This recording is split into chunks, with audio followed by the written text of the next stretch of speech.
Bonjour et bienvenue sur Technapa, la Tech à Papa. Alors ceci est la deuxième vidéo de mon test sur le scanner 3D Miraco.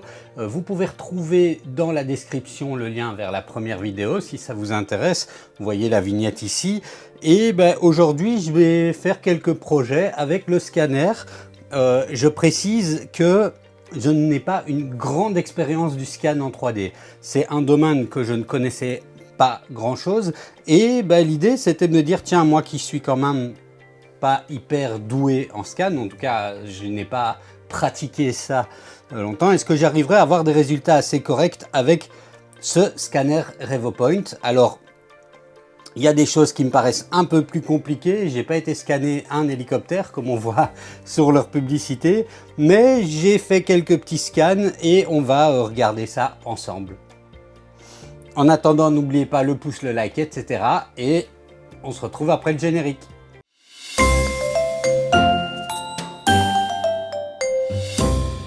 Bon, alors la première chose qu'on va faire, c'est scanner ceci, hein. Donc c'est un petit vase en céramique que ma femme aime bien et je me dis tiens, tant qu'à faire, on va essayer de scanner ça.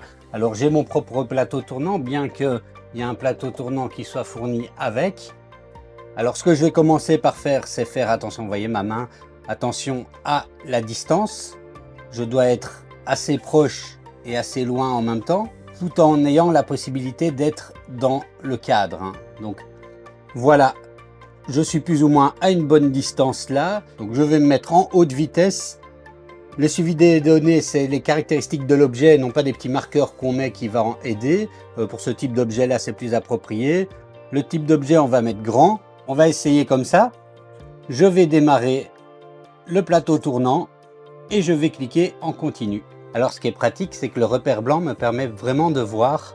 Déjà il a isolé, hein, le petit tapis me permet d'isoler complètement et le repère blanc me permet de voir quand j'aurai fait tout le tour. Et voilà, j'ai 1800 images, je me dis que là c'est bon. Et si je regarde mon modèle, alors après on va aller dans le logiciel sur l'ordinateur.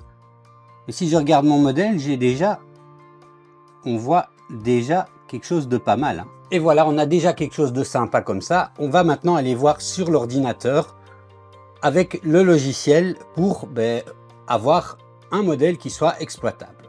Alors j'ai différentes possibilités pour pouvoir me connecter. Ici je vais le faire en Wi-Fi, donc c'est pas dur, hein. On vient sélectionner se connecter en Wi-Fi et on vient reproduire le petit code qui apparaît à l'écran. Et voilà ce que me donne le vase une fois importé. Donc ici on est vraiment sur les nuages de points, hein. Maintenant ce qu'on va faire, c'est venir transformer ce nuage de points en maillage. Alors là j'ai plusieurs possibilités. Ici ce qu'on va faire, c'est la possibilité de faire l'édition en un clic. Donc a priori on appuie sur un bouton et il fait la majeure partie pour nous tout seul. Alors j'ai beaucoup de points ici, il me dit que ça me prendra à peu près 10 minutes. Donc on va faire une petite ellipse temporelle. Et voilà ce qu'il a réussi à avoir en 10 minutes. Alors oui, il y a encore la petite bordure qu'il va falloir éliminer, ça on va le faire après.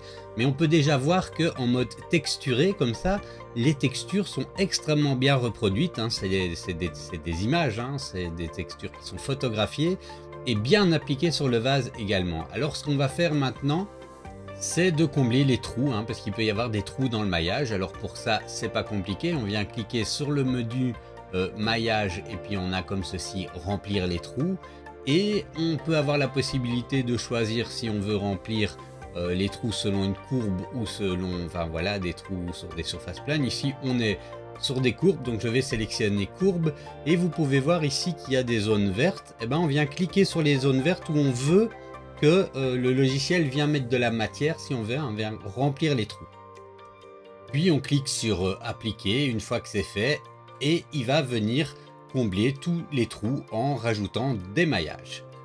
Et voilà, une fois que c'est fait, vous voyez qu'on a notre vase qui est comme ça fermé à l'intérieur, hein, et plus complètement vide. Alors maintenant on va faire partir cette bordure disgracieuse, hein, et pour ça encore c'est très simple, on vient cliquer sur maillage et puis isolation, enfin dans le menu maillage sur isolation. On choisit, on a différents outils pour ça, des outils de sélection et tout ça, mais on peut le faire de manière automatique. On vient choisir, donc ici voilà, moi je fais une sélection, il cherche un peu et il va mettre en rouge l'objet qui est de trop. après quelques secondes de recherche. Et là, j'ai qu'à cliquer sur Delete et ça disparaît. Et voilà au final ce que me donne le vase avec les textures. Alors évidemment, si on veut l'imprimer, les textures, on s'en fiche un petit peu, donc on peut les désactiver. Je vais exporter le fichier et l'ouvrir comme ça dans un sizer, comme ça vous pouvez voir ce qu'il donne et on pourra l'imprimer comme ceci si on a envie. Alors ici, je suis sur K-Sizer, je vais changer la couleur du filament pour que vous puissiez voir. Et donc, vous voyez, on a quelque chose qui est quand même totalement exploitable. Alors, c'est mieux encore de réparer le fichier, par exemple en l'ouvrant dans 3D Builder ou autre. Ici, je vois aussi que mon scan n'est pas entièrement plat au niveau du fond. Donc, je peux venir faire une découpe dans Orca Slicer pour pouvoir avoir quelque chose qui soit complètement, complètement plat et pour qu'il pose. Mais donc, voilà, vous avez ici un premier exemple plutôt sympa de l'utilisation du scanner. Bon, alors voilà, je vais me mettre ici sur ma chaise et je vais tourner comme ceci avec le Miraco qui va me scanner parce que j'ai personne sous la main pour me scanner moi, pour faire un scan selfie un peu correct.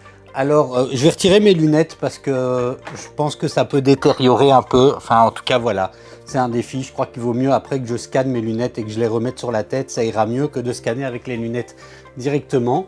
Et on va démarrer. Alors, vous voyez ici, j'ai l'écran qui se plie et qui se tourne. Alors, bon, ici, il se rallume.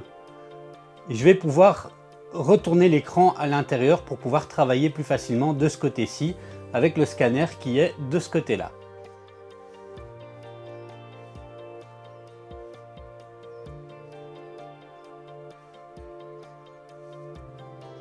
Alors vous voyez, j'ai ici mon nuage de points, il y a quelques données en trop, mais on peut quand même déjà reconnaître que c'est moi.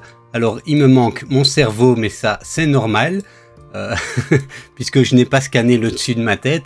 On va voir ce qu'il sait reconstruire. Alors là encore une fois, j'ai deux choix, soit je fais une reconstruction en un clic, soit je fais une reconstruction manuelle. Cette fois-ci, je vais plutôt faire une reconstruction manuelle. Donc je vais d'abord venir cliquer ici sur fusion du nuage de points et je choisis ma méthode de fusion.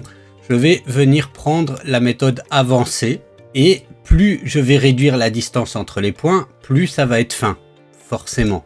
Alors il met à 1, je vais mettre à 0,8. Il me dit que j'en ai pour 2 minutes de traitement et voilà ce qu'il arrive déjà à avoir. On peut voir déjà qu'au niveau des textures, c'est quand même vraiment bien. Au niveau du mapping des textures, il repère même mes petits boutons. Alors ce qu'on va faire maintenant, c'est qu'il y a des zones qui sont isolées, on va lui demander de détecter ça tout seul comme un grand pour pouvoir les retirer. Donc je viens cliquer ici sur isolation, je pourrais les sélectionner moi-même aussi.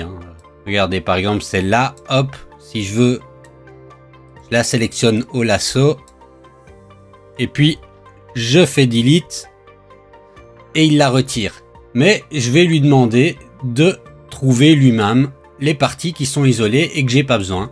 J'ai mis un gros pourcentage d'isolation parce que je savais qu'il y avait ce mouvement de ma main au moment où j'appuie sur enregistrer qui me fait bouger ce bras. Donc là, je lui fais appliquer et hop, c'est déjà plus propre. Bon, j'ai encore des difficultés, mis à part le fait que j'ai des grandes oreilles, mais ça, on le sait. Je vais faire une détection des chevauchements. Il voit quelques chevauchements, je lui fais appliquer, voilà. Et puis maintenant, le problème c'est les trous. Donc ça on verra au niveau du maillage. Je vais venir ici générer un maillage sur base de ceci. Mais je ne vais pas lui demander de remplir les trous automatiquement. J'ai envie de garder le contrôle là-dessus. En qualité de maillage, je vais garder ici. C'est-à-dire qu'on a la même taille que le nuage de points. Donc une distance de 0,8 mm. Hop. Et il va générer un maillage. On va pouvoir retravailler encore après. Alors là, il a fait un maillage. Vous allez me dire, oui, mais on voit rien, aucune différence. Ben oui, pour le moment, il n'a que converti les nuages de points en maillage. On n'a pas encore fait de traitement dessus. Mais si je viens désactiver les textures, vous voyez qu'ici, j'ai mon maillage et que mon maillage me ressemble quand même vachement. Alors, ce qu'on va faire maintenant, c'est lui faire réparer les trous. Donc, premièrement, je vais venir faire une isolation, éventuellement des artefacts qui resteraient après le maillage. Bon, là, il en a trouvé un tout petit peu. Mais maintenant, on va lui faire remplir les trous. Alors, on n'est pas sur une surface plane, hein, ce sont des courbes. Donc, on lui demande de détecter autour des courbes. Je fais détecter. Et ici, ben, je choisis ce que je veux combler. Je vais combler la tête, évidemment. Toutes ces petites zones-là aussi. Derrière les oreilles. Et ceci.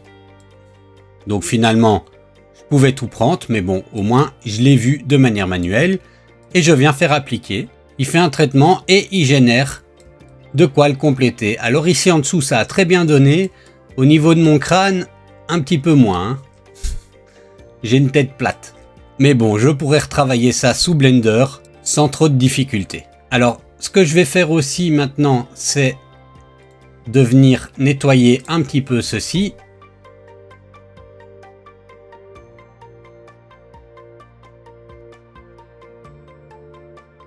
Et voilà, et alors ben, le lissage ici, je devrais le faire sous Blender à mon avis. Mais on peut voir qu'au niveau du scan, hein, mis à part qu'il faudrait que je retravaille un petit peu ça, on a quand même quelque chose qui est plutôt... Regardez, même les yeux, il a réussi à remettre la texture bien comme il faut. C'est plutôt impressionnant. Alors vous allez dire, ben oui, moi, de toute façon, c'est comme ça que je compte l'utiliser. Pour faire, je sais pas moi, un petit porte-clés ou... pourrais faire un buste de moi, une sculpture, enfin bref, je pourrais m'amuser. Donc ici maintenant, je vais remplir encore, refaire une détection des trous, puisque ici, vous voyez, en coupant, j'ai coupé ces parties-là. Donc je viens réappliquer, et voilà. Maintenant, c'est plus propre. Et voilà, au final, après avoir un peu retravaillé, j'ai ce buste de moi qui donne ceci, que je peux retravailler un peu sous Blender. Notamment ici pour refaire le lissage et puis pour refaire un petit peu la tête. Je vais l'exporter et on voit ce qu'on en fait. Bon, alors on a vu que le résultat était déjà plus que correct avec l'édition en un clic. On peut aussi essayer d'optimiser notre résultat avec une édition manuelle. Bon, alors première chose que je vais faire, c'est supprimer toutes les modifications pour revenir aux données brutes. Donc là, ben, j'ai tous mes points de fusion hein, qui sont bruts. Et plutôt que d'appliquer ici l'édition en un clic, je vais venir cliquer ici sur fusion du nuage de points et je vais choisir ma méthode de fusion. Alors premièrement, ce que je vais faire, c'est choisir la distance entre les points. Je viens en mode avancé et je viens prendre la distance entre les points la plus petite possible. Et je clique sur appliquer. Il fait le traitement comme ceci. Ensuite, je viens appliquer une isolation. Je clique sur détecter, vous voyez qu'il détecte pas mal de points d'isolation. Je vais lui dire d'appliquer et là il m'a supprimé pas mal de choses, mais par contre il m'a pas encore supprimé celui-là, donc je vais augmenter un petit peu et voilà, il me trouve ici ce gros point qui a, enfin cette masse de pixels qui a en trop. Je lui dis appliquer, voilà. Maintenant ben, j'ai mon modèle qui est déjà pas mal. Je viens faire la détection des chevauchements. Là, j'hésite pas à le faire 2 ou 3 fois.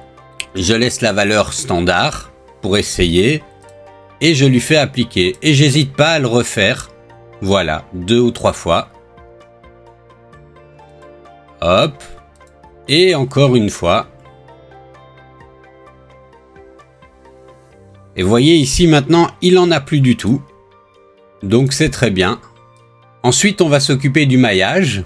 On vient choisir la qualité. Alors ici, il faut tester un peu. Moi, je vais essayer entre 5,3 et 5,8. Allez, on va mettre à 5,7. Mais je vais lui dire de ne pas remplir les trous automatiquement. Là, encore une fois, je préfère avoir le contrôle dessus. Donc, je lui fais faire le maillage. Il me dit qu'il en a pour 2 minutes. Je vais, on ne sait jamais, essayer, au pire je reviens en arrière, d'augmenter encore un petit peu à 6. Alors là, après maillage, je viens refaire également une petite détection de l'isolation, mais au niveau du maillage. Alors en plus c'est pas dur, hein, vous voyez qu'il suffit de suivre comme ça dans ce sens-là les étapes. Là encore, j'hésite pas à réessayer, il n'a trouvé aucune, donc là c'est pas mal. Et je viens faire une détection du remplissage pour pouvoir combler automatiquement les trous. Je lui fais faire détecter. Voilà, il m'a trouvé les trous et je vais lui faire appliquer. Je lui fais faire détecter. Alors là, C'est un petit point au début, hein, je vous montre parce que je me dis ok, il a détecté, c'est en vert, donc il a trouvé des zones, je vais lui faire appliquer et il ne trouve aucun. Ben, c'est normal, hein. Quand vous faites détecter et qu'il a souligné en vert, eh ben, vous devez venir cliquer hop, pour sélectionner les trous que vous voulez qu'il bouche. Vous voyez, comme ceci. Et c'est uniquement à ce moment-là, alors qu'il fait son traitement et qu'il bouchera les trous. Bon, ici, ce sera pareil, hein, j'aurai toujours un problème, il va pas pouvoir reconstruire une courbure exactement, hein, mais vous voyez, alors là, je vais lui faire recommencer une détection pour être certain. Vous voyez que j'ai encore des petites zones avec des trous. Je peux venir recombler, hop, les autres petites zones. On y voit quand même déjà plus clair. Et on peut voir qu'il a quand même mieux détecté les textures, hein. Donc on est sur des textures beaucoup mieux détectées. Ici, si je viens remettre le mode texture, eh ben voilà, on a quand même un résultat qui est assez propre. Maintenant, si je viens lui appliquer un lissage, alors je vais garder la puissance, mais je vais augmenter, hop, le nombre de fois où il fait son lissage. Après voilà, ici, le reste devra quand même être travaillé au niveau de, puisque j'avais un trou, hein, il me manquait quelque chose, le reste devrait être travaillé au niveau d'un logiciel de post-traitement, mais on a une super base de travail comme ceci. Donc voilà un peu la différence entre l'édition en un clic et l'édition manuelle. Alors on peut voir, hein, que l'édition en un clic fonctionne déjà vraiment bien. On peut aller plus loin et on peut avoir plus de paramètres de précision avec l'édition manuelle. On peut être un petit peu plus libre de ce qu'on veut vraiment avoir comme résultat avec l'édition manuelle. Mais l'édition en un clic peut déjà donner des super résultats. Alors voilà, me voilà moi avec un modèle que je peux venir un peu nettoyer. Je vais déjà venir adoucir certaines parties comme ceci. Hop.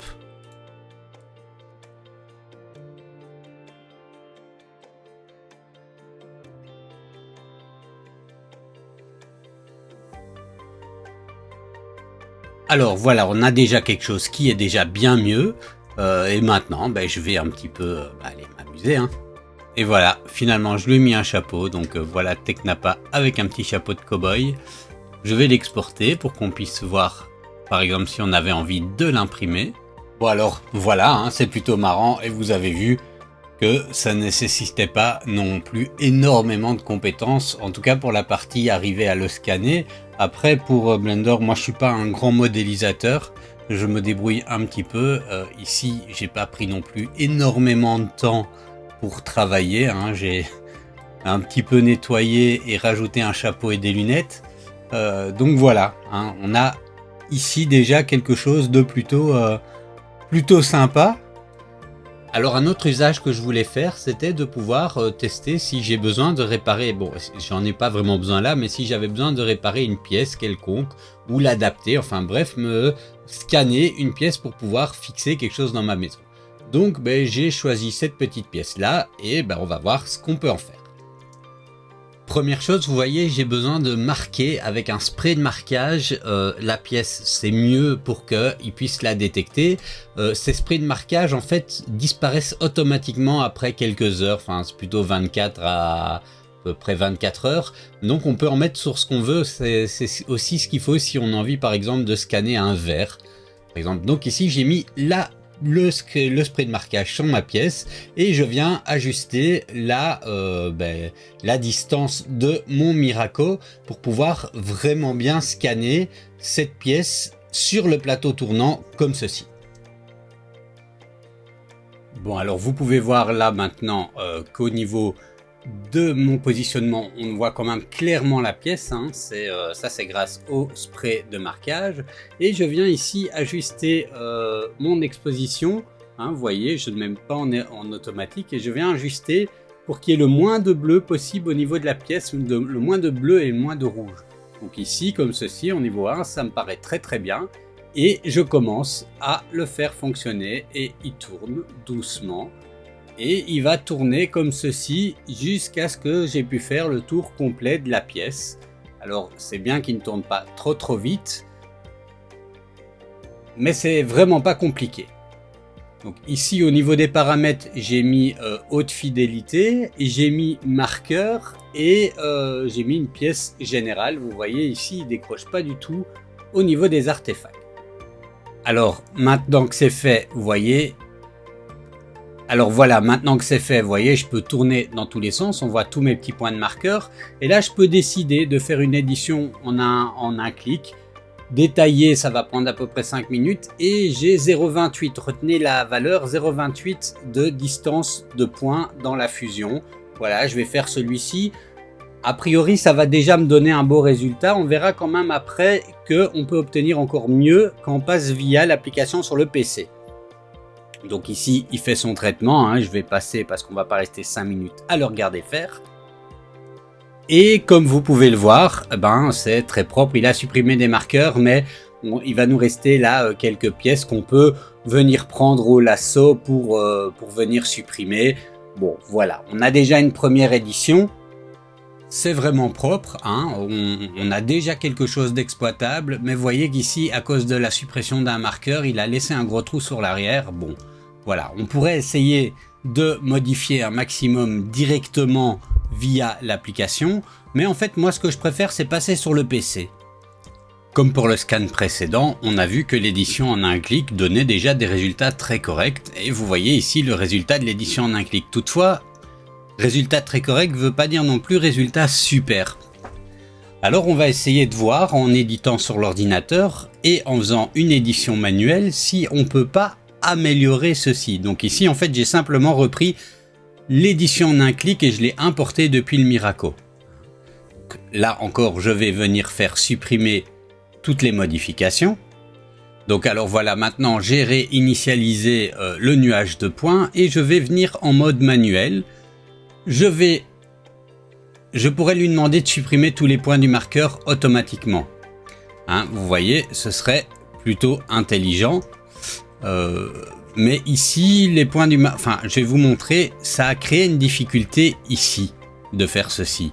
Alors si jamais vous avez cette difficulté, c'est pas très compliqué. Donc premièrement, je fais la distance de points, distance entre les points la plus petite possible pour que ce soit très fin.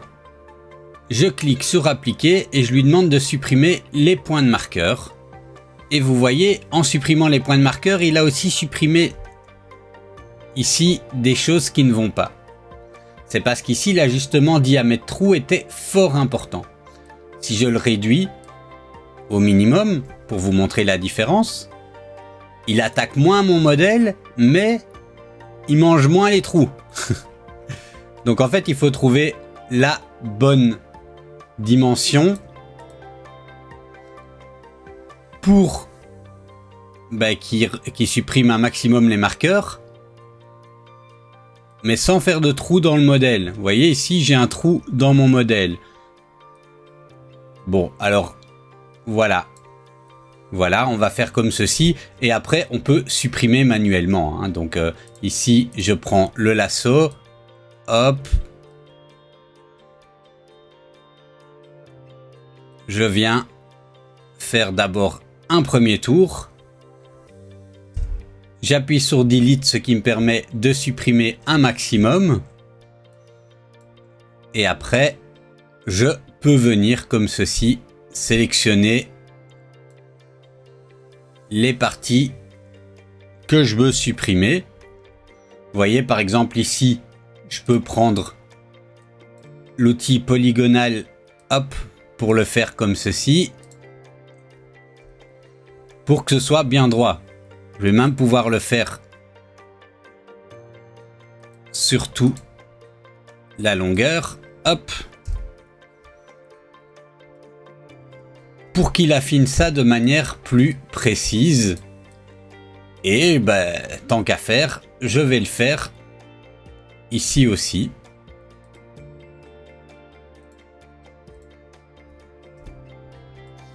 Comme ça, on a un maximum de lignes droites.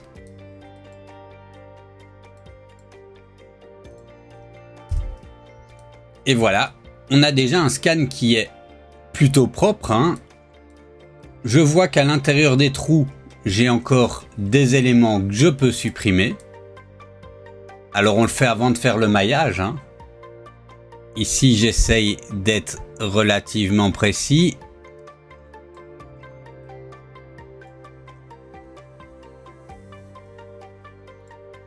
Et je viens faire pareil de ce côté-là.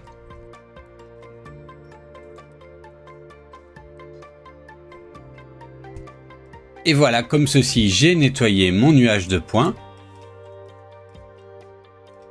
Je pourrais encore venir un petit peu nettoyer ici en dessous. Pour être certain, par exemple, hop, venir faire une découpe. J'inverse ma sélection.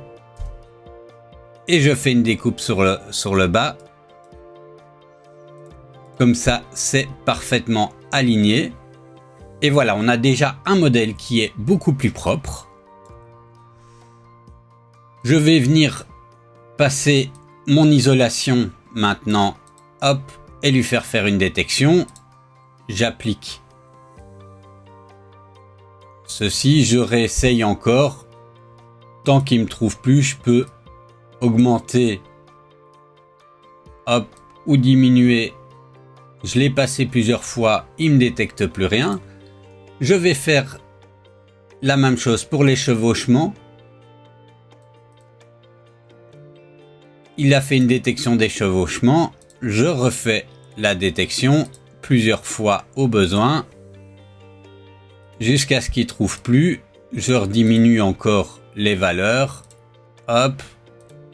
Jusqu'à ce qu'il ne trouve plus. Voilà. Et maintenant, je vais m'occuper du maillage.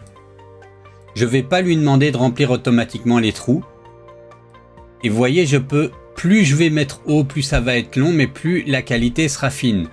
Alors là, je vais essayer avec la qualité maximum pour voir. Et voilà, on a déjà un scan qui est vraiment très propre, comme ceci. Alors, on est sur du scan. Il y a encore moyen d'éditer un petit peu. J'aurais pu le faire au niveau du nuage de points. Mais bon, je vais déjà dire que je suis content comme ceci. Pour vous montrer, si je viens faire par exemple une valeur plus petite, au niveau de la qualité, donc de la taille de la grille, eh ben, on va avoir un effet qui est un peu plus pixelisé. Vous voyez, un petit peu comme il y avait eu avec l'édition en un clic. Donc, ben, je préfère lui donner un peu plus de précision. Et voilà, j'ai un peu plus de précision, j'ai une pièce qui est déjà très propre. Maintenant, on va combler les trous. Alors évidemment, je voulais pas qu'il comble les trous tout seul parce que je veux pouvoir choisir les trous que je veux combler. Alors premièrement, on va faire une isolation au niveau du maillage pour commencer, avec le taux qui est là. Voilà, je réessaye, il n'en trouve plus. Et maintenant, je vais venir m'amuser à détecter les trous. Alors moi, ce que je veux, en fait, c'est un plan, hein, parce que tout ce que je veux, c'est qu'il couvre ceci. Donc je viens détecter le plan. Et je sélectionne juste le rouge, comme ceci. Et voilà, donc vous voyez qu'on a un résultat très propre. Alors oui, il manque les trous sur l'arrière. Donc là, il faudra éditer avec... vous pouvez par exemple percer avec des opérations booléennes sous 3D Builder ou le faire avec Blender, hein, de ce côté-là, pas trop de soucis. J'ai pas trouvé en tout cas de moyen de le faire ici directement, mais on a déjà une base qui est super propre pour finalement, vous avez vu, assez peu de travail. Donc moi ça me satisfait pleinement. Voilà, hein, ceci clôture cette deuxième vidéo. Je ferai probablement encore des vidéos sur le Miraco si je vois des choses opportunes à faire. Donc n'hésitez pas à suivre ma chaîne pour en voir plus. Et en attendant, je vous remercie d'avoir regardé et je vous dis à la prochaine.